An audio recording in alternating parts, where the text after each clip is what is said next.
she's gonna say, well, I was the one who needed medic when he hugged her. And I'm like, girl, stand up. That's so sad that she actually said that out of her mouth. And once again, you're talking about somebody's fiance. And two, over Jimmy? Jimmy. Really?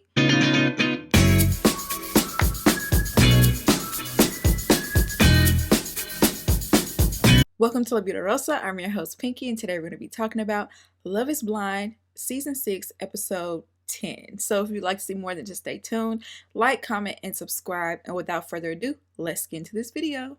Okay, for everybody who is complaining about the sound, I hope this sounds better, okay? I actually have a whole new filming setup. I don't know if you could tell the difference. Ever since my channel has been growing, especially with these videos, I've been getting a lot of compliments talking about the sound. So I wanted to make sure this was a better viewing experience for all of the newcomers. So shout out to everybody who was giving me constructive criticism without being mean and nasty about it, because I actually took that into consideration and upgraded. Let me know how y'all feel about it. Also, I'm not all the way comfortable with it just yet, so I might be looking at the wrong spots. My notes are still right here, so I am going to be turned this way a lot.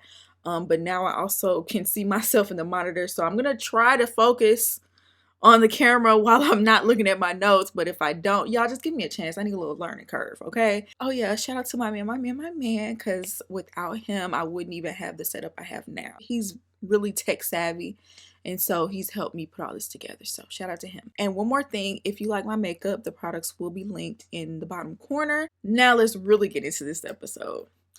I think I'm gonna start with Laura and Jeremy. So when we left off with them, Jeremy has been caught up in a lie about where he was that night.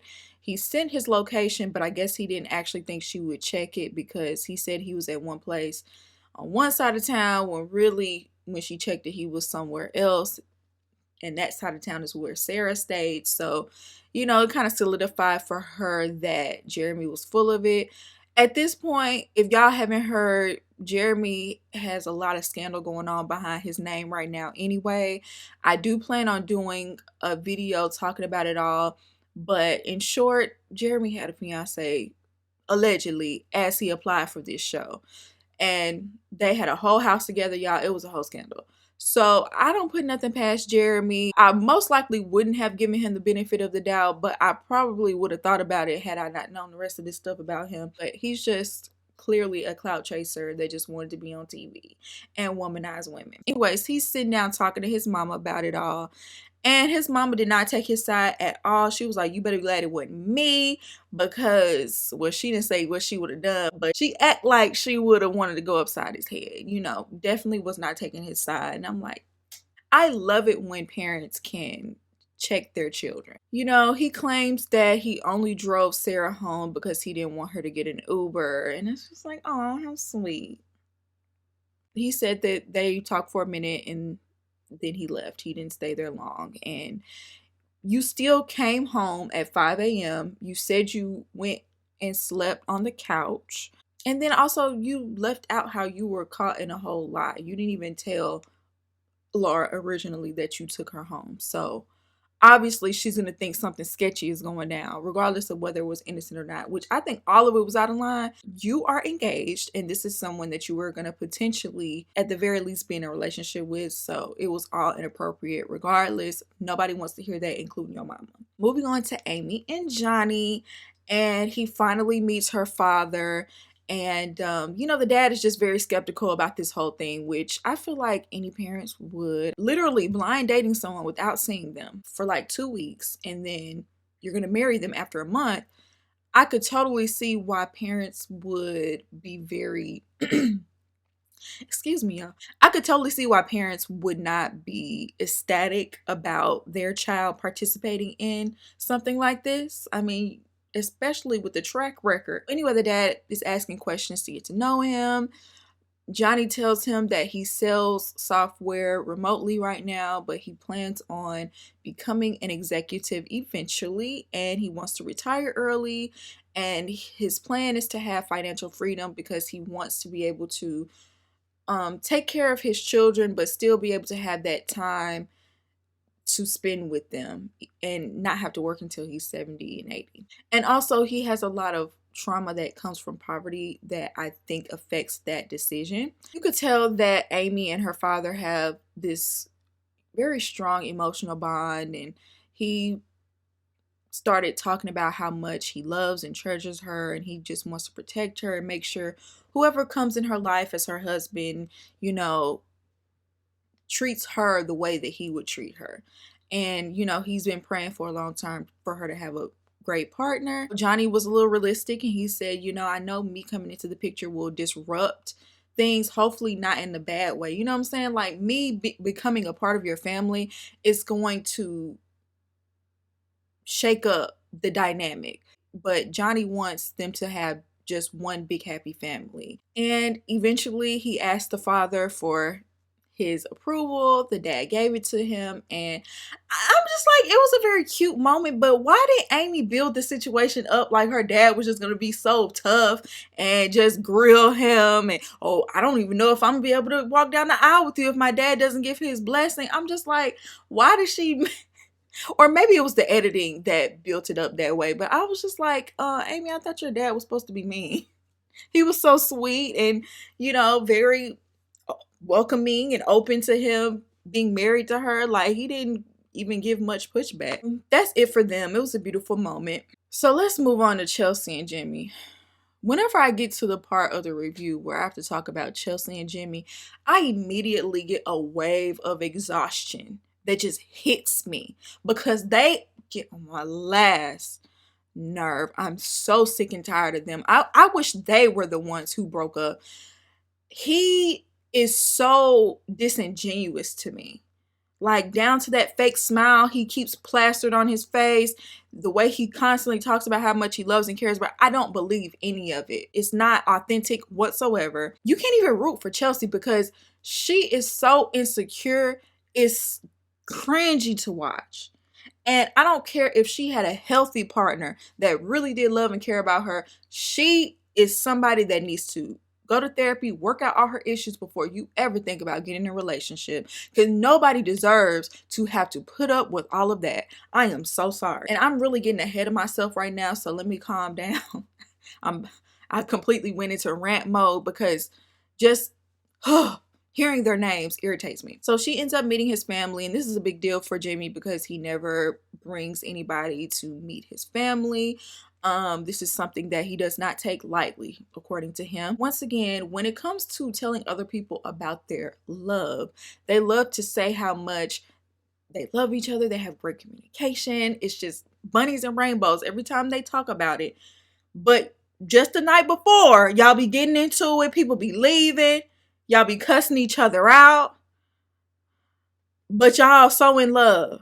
Toxic couples love normalizing all of their toxic behavior. They love, oh, everybody. No, I don't care if it is a lot of people. They all toxic too. A healthy relationship doesn't act the way that y'all do. Either y'all are just being delusional or y'all are just being fake and fraudulent. And I feel like both of y'all just being fake and like to put on a front for everybody. I feel like this relationship is more to prove people wrong or to feel like you won, Chelsea. Like you won a prize over Jessica. But his parents ended up really liking Chelsea. They gave them advice because they've been married for 43 years. Every time they opened their mouth, his eyes got really bugged. Like he was scared they was going to say something wild, especially their daddy. But yeah, that ended up going well. Then just like clockwork, they can't go home and have a good night. They gonna have to get into it at some point. Chelsea said that she had an attitude that morning because they got into it the night before. She said the camera crew left and then he hopped straight into the shower so he could leave and go out that night. He said that it was one of his good friend's birthday and that he was only gone for an hour. You would have thought he was gone all night long and didn't get back until noon the next day, the way that Chelsea was acting. She claims that he didn't ask her to go, which I believe that. I do believe. He said, well, I did. No, I don't believe that. But it shouldn't be a problem if he wants to go out and celebrate with his friends for an hour or so. Chelsea completely spiraled out of control and it was completely unjustifiable. I hate to even have to stand up for Jimmy, but she was dead wrong. And this is exactly why he called you clingy, because of this behavior right here, because you just got completely unhinged. So she ended up saying, well, the pod girls asked where I was because they saw you while you were out. And he was like, well, which one of the pod girls? She was like, Mackenzie. He was like, I don't even know what she looked like. She was like, well, she know what you look like. A big part of it was she felt embarrassed because they were saying, why is he out and you're in the bed? He should be in the bed with you, da da da. Letting all these birds chirp in her ear. And so instead of saying what it really was, that she was insecure about him being out and, you know, she was listening to what all these other people had to say, she was like, well, I don't want to be with a man that parties, and basically that's a deal breaker for her. She claims that she told him that in the pods, and he told her that he didn't really go out like that, and so she accused him of lying about that. If that's the case and you never want him to go out at night at all ever, just break up right now. That's a good reason right there, because that's a fundamental difference. Okay, if you can't handle him going out every once in a while, especially for his friend's birthday. Now, could he have invited you? Of course. But just the simple fact that he went out for an hour and a half, Chelsea, you are losing it, honey. You are wilding out for absolutely no reason. He's been way more disrespectful than this. And you didn't even do that much then. So then she starts circling the drain even more. Who have you been texting? Who are you hanging out with? How do you spend your free time? And he's like, I work from home. You know, I've been with you pretty much every night except for the night we fell out. Like, he's like, you know, giving her explanations. And so then she finally said what was really on her mind, his female friends. And he was like, well, do you want me to take a step back from my female friends? And she was like, but yeah, of course. That's what I've been saying this whole time. He was like, well, I'm not going to. I was like, shit. There was nothing left for you to do, Chelsea, but to get up and leave. Because that man played in your face when he said that. You want me to stop hanging out with them? It's not going to happen. Even though Chelsea was wrong, you got to get up and leave our principal alone.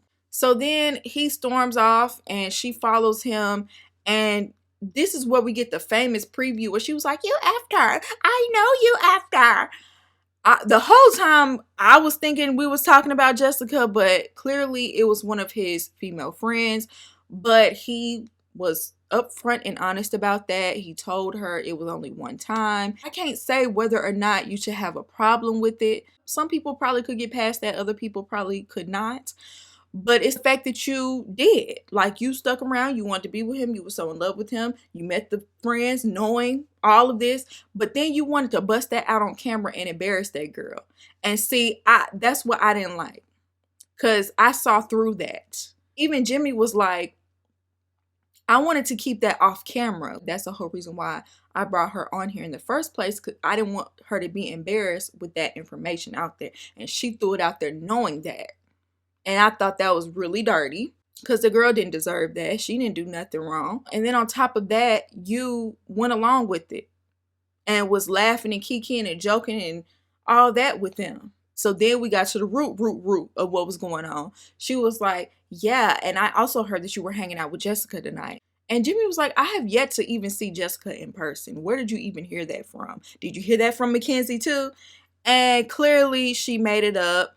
He called her out. He was like, you're fishing. You're trying to find out information. You trying to catch me up, pretty much. That kind of really exposed Chelsea for not only her insecurities, but for being super manipulative as well. He pointed out her insecurity about Jess, and you know, he's not wrong about that, but she's also not wrong that he's attracted to her. Now, I don't think they were necessarily hanging out that night, but he clearly is more attracted to her than he is to Chelsea. So then she got back into a corner because she wasn't making no sense. She was acting a fool for absolutely no reason, and she knew she was looking stupid, so she started crying with no tears. You know, he kept saying he loves her and cares about her, and she basically was saying she questions that. She doesn't really think you do. And if you really feel that way, you deep down inside knew that the entire time, and you still kept going on with the charade in front of everybody else. So I don't want to hear that either. And also, you really just want to feel like you beat Jess at something. That's why you keep bringing her up. every 2 seconds. Once she said that, he was kind of over the whole situation and quickly said he didn't want to be with her if you're going to question my motives. He was just tired of dealing with her at that moment. So it kind of felt like he broke up with her. If ever he needed a reason, Chelsea gave him the perfect one. Whenever they meet up again, you know, he felt like after that fight, he doesn't trust her judgment anymore. And he kept drilling the fact that he loved her and her denying it was so horrible and hurtful. And he just felt a way about that. And at that point, she starts begging, even though you know this man don't really want you. You said it yourself. You know it deep down inside. Okay? A drunk tongue speaks a sober mind. And I forgot to mention that Chelsea was pretty much drunk this whole time. So she really was a sloppy mess. Basically, she was begging him not to leave and saying, you know, you don't leave just because things get tough. And I don't know, y'all. I tuned them out at some point, but they ended up back together. I was like, y'all are so toxic. What did I just watch? And at the end, he did not look happy at all. He couldn't even do that fake Joker grin he constantly puts on his face 24/7. He couldn't even fake enough to smile, child. They back together. All right. Now let's move on to Clay and AD. So Clay is meeting her mom for the first time. Now, she should have been the one cutting up and acting a fool like Chelsea, because she had not seen him since noon the day before. She planned a fun project for them to do together. She wrote down 25 reasons why he's amazing and set up all his favorite snacks and just like a cute little presentation for him. She went out of her way to do something thoughtful, and he didn't even show up at home. She said it was still sitting there as they spoke. The mama cracked me up. She was like, well, where he at? Do he work for Secret Service? That was funny because she said it with a straight face.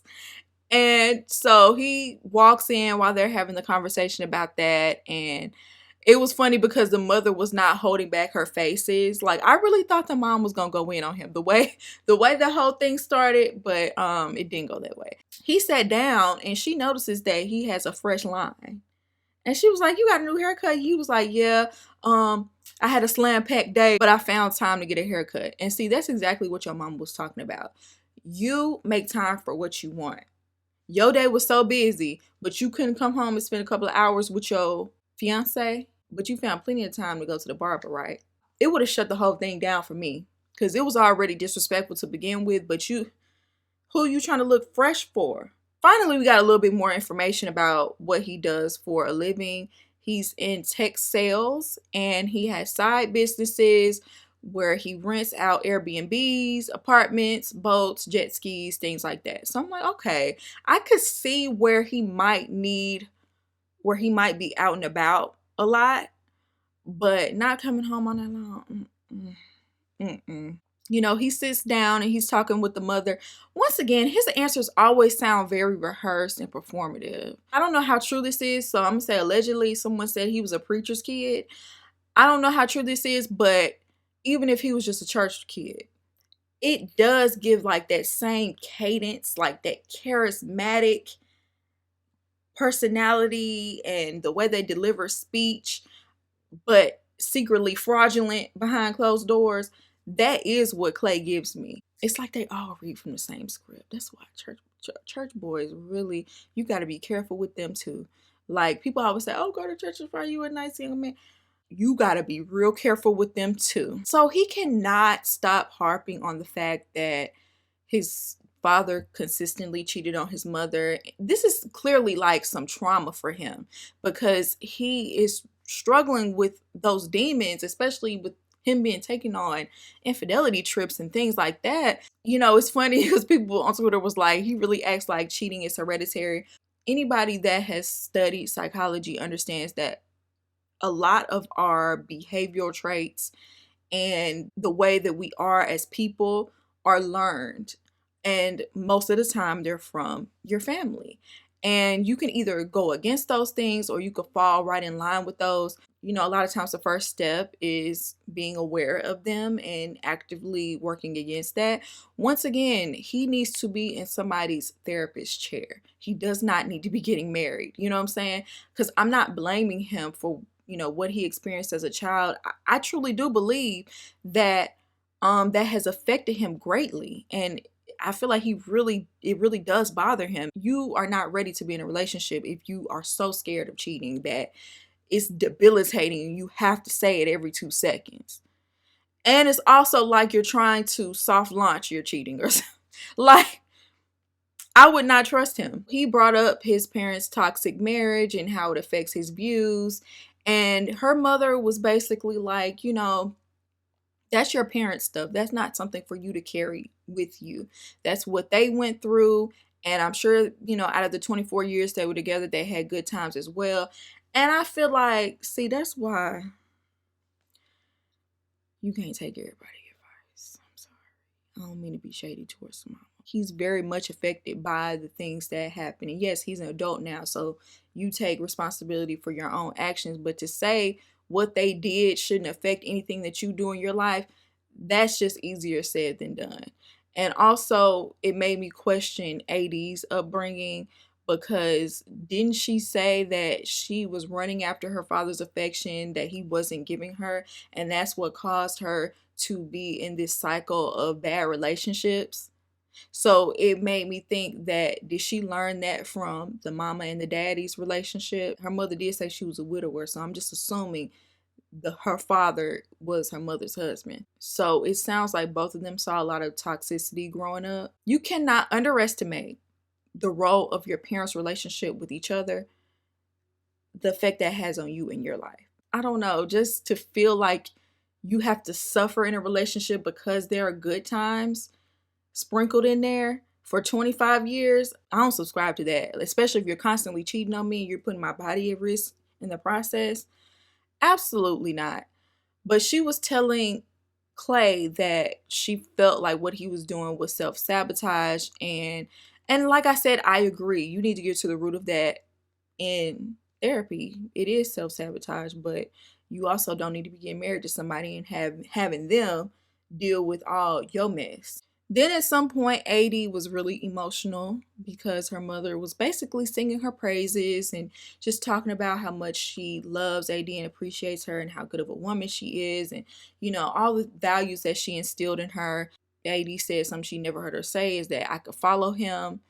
And I'm just like, you can follow him to see where he is when he don't come home that night.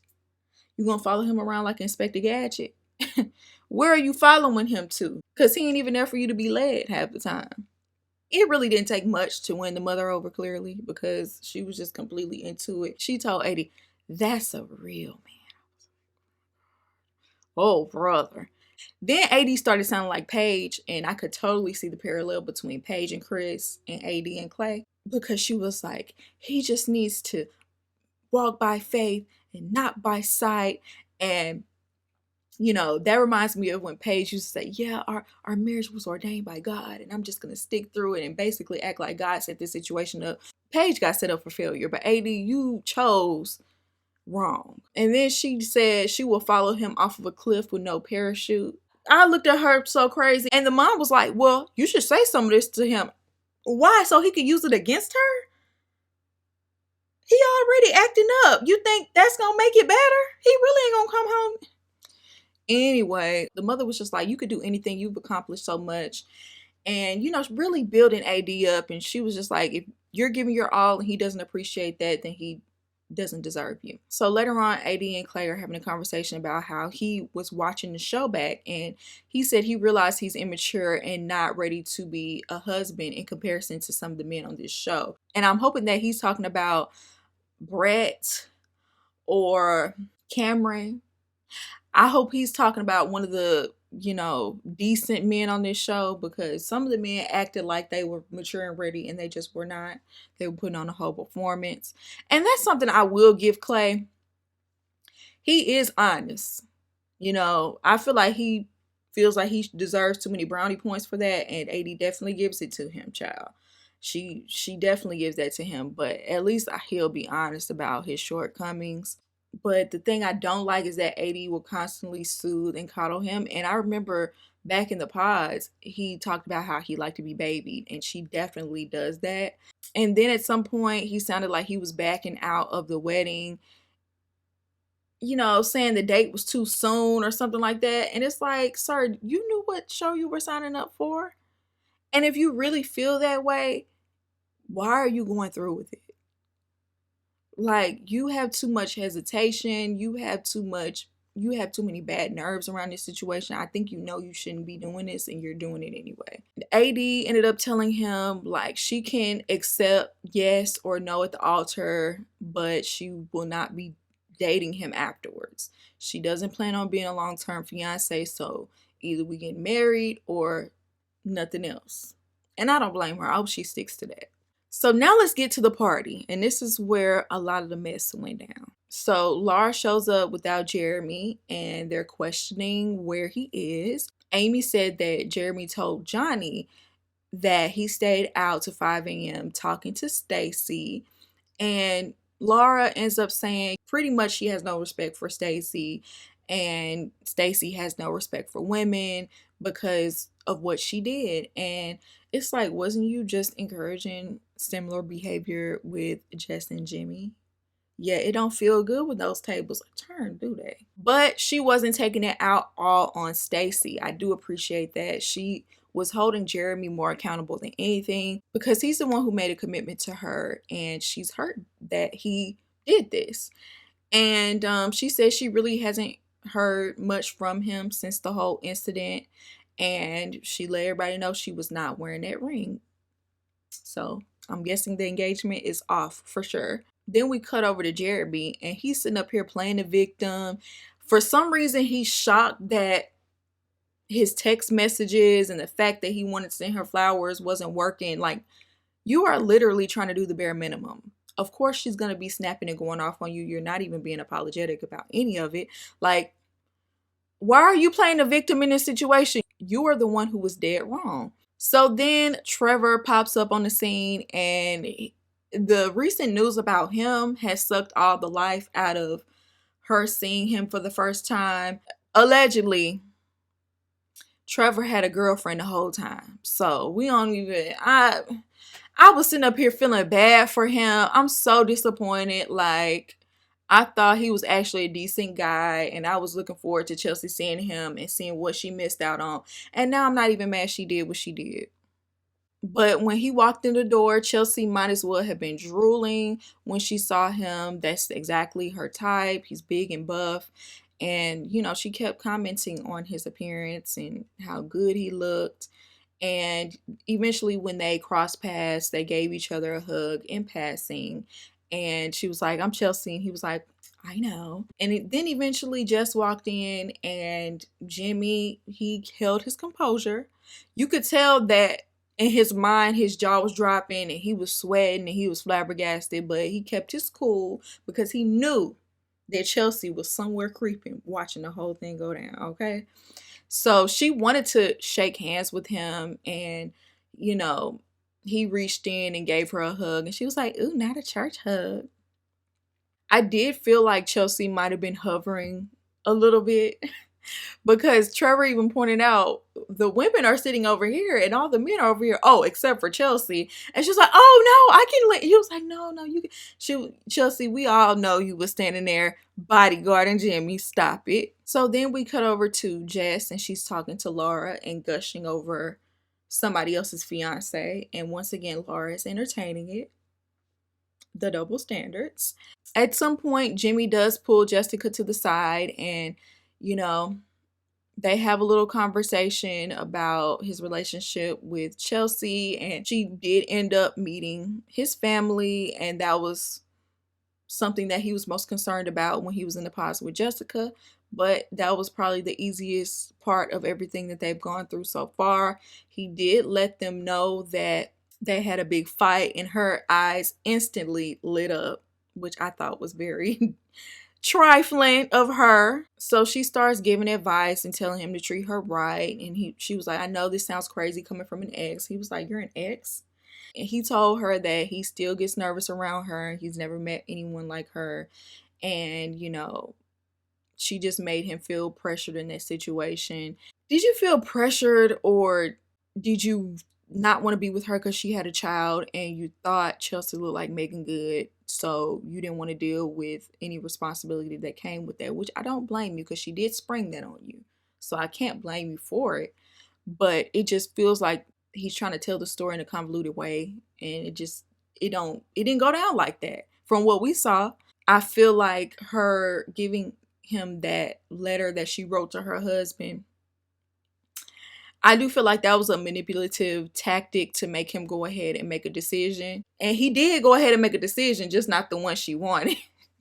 She mad because it didn't make him, do what she wanted him to do. And she told him, she cried all night long when he said, "I love you" to Chelsea. He ended up apologizing and said that he didn't have any bad intentions for Jess. She called him out for never actually flat out saying how he felt about her. And he said that she was, really smart and witty, and that's what he liked about her.